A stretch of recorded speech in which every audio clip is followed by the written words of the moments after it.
What's up everybody, it's Stressfree. I'm back on another Diablo 4 video. We're gonna take a look how penetrating shot rogue takes on everybody's favorite Andariel fight and just showcasing the build. Overall, it's pretty solid this season. It stays, it might even be better next season according to the patch notes. Also, at the end video, if you guys stay long enough, I'll have the full build guide going over the build, and I'll have the build in the description below. You guys want to take a look at that? Be sure to like, subscribe for more D4 content. Now let's get into the fight.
So let's take a look at the gear. Starting from the helmet, got the usual stuff. We got air perdition. Probably want to be going for lucky hit chance, but I hit the +5 core skill, so I might probably just keep it like that. Here you also want to put the gems in as the dexterity gems. That's pretty much self-explanatory.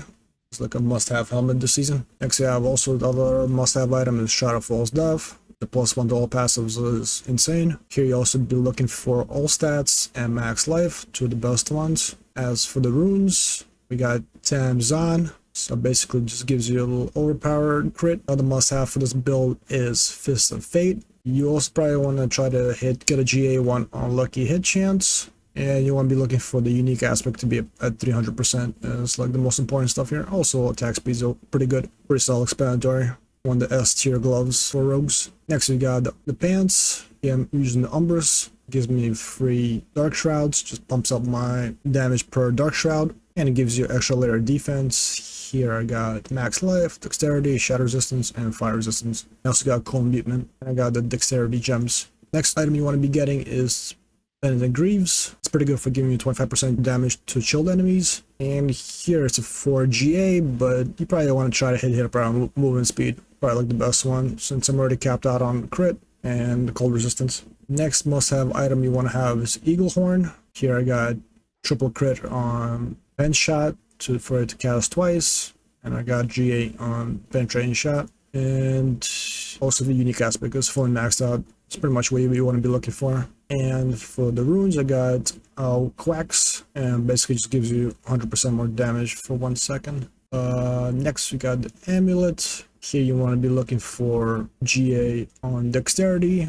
Also got damage, and I got total armor, and I got damage per dark shroud, and I got shadow clone cooldown reduction, since we always spamming shadow clone. It's pretty nice. And for the aspect, I got deal 42% increased damage while you have a barrier. And for the new jewel, I got after you cast your catalytic skills, if it's an ultimate, you get 30% more attack speed for 10 seconds. Next we got here the ring.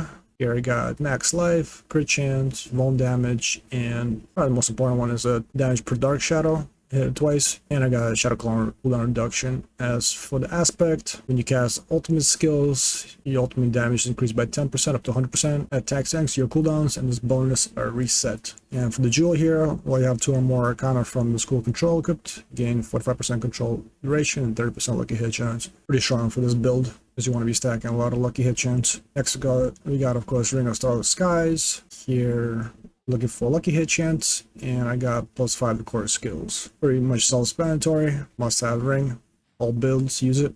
And for the jewel, I got deal 20% more ultimate damage and take 10% more damage. And the next, probably the most important item for this build is the Azarath. That's where all your damage is basically coming from. You want to have lucky hit chance and 40% chance to deal cold damage, and you want to probably also try to masterwork that to as many crits as you can. And attack speed is really good. And I got here another green gem that gives me critical strike damage. Next, the other weapon, I have a sword. I got here max life, I got damage, and I got critical strike damage.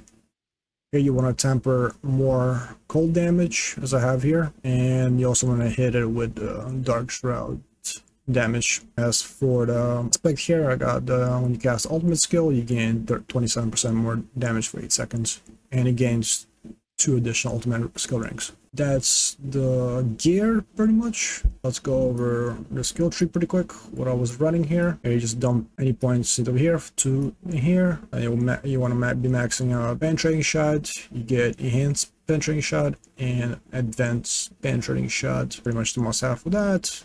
You want to have also caltrops for the trap, and then you also, for the Paragon board, this one gives you extra damage for enemies standing in traps, and you convert it into a cold one with extra chill. And for the passives, you want stable elixirs and truck attacks here. Next, you go to subterfuge, going for concealment as your subterfuge skill.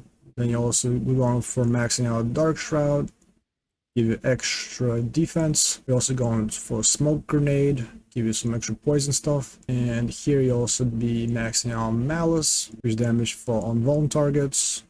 And you want also going for exploit. Next, you want to be going for shadow imbuement to get the mixed shadow imbuement, so you get like extra 12% damage. We're also maxing out alchemical advantage, gives you attack speed and lucky hit chance, and you also want to get deadly venom. And we're going for debilitating toxins. Here you're also going for Deadeye, and of course Frigid Finesse, extra chill and frozen damage. As for the ultimate side, of course you get a Shadow Clone, max it out. Here we're also going for Aftermath and onto Dawn. Then we're going for Second Wind, give you extra barrier protection, and you also want to go Innervation to get more energy regen. As for the key passives, this is between Victimize and Close Quarter Combat. Kind of like the Victimize for extra AoE damage. As for skill assignments, of course you got Penetrating Shot, Shadow Imbuement, Smoke Grenade, Shadow Clone, Caltrops, and Concealment. Let's go over the Paragon board. And the first node here, using Frost Feeder for extra damage on chilled targets. Next board we have is Deadly Ambush. This one that bumps up your damage when you trap targets. And for the node, for the glyph, I have Combat here. Next board we have is Eldritch Bounty, and a guy here Control with more damage on targets that are crowd controlled. Next board we have is Dense Macabre, so it gives you extra 30% damage when you use a mobility skill.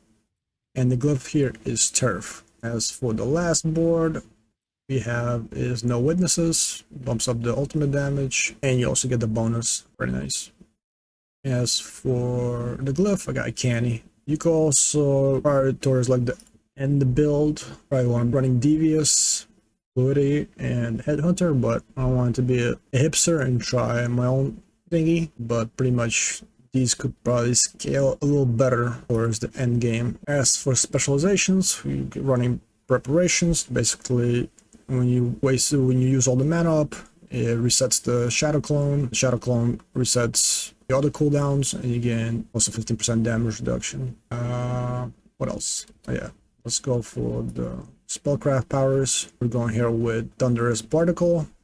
It deactivates Suppressor, on mobs. Then we going for Nightmare Orb and Frigid Heart to have the 2 control, and we go Bloody Charm to execute targets, pretty very strong. And then we also going for Celestial Surge, which I like from mobs get clumped up and all the AoE damage just like destroys them. And as for mercenaries, I got Subu. We're going with Cover Fire for the opening fire, but this probably could change to right here. I think it'd be probably better for this build. And here we got Bloodthirst, the extra attack speed. That pretty much wraps up the gear and the build. Once again, like I said, I'll have the full build guide in the description below. You guys can check it out. If you guys enjoy this kind of content, be sure to like and subscribe. I appreciate all the support.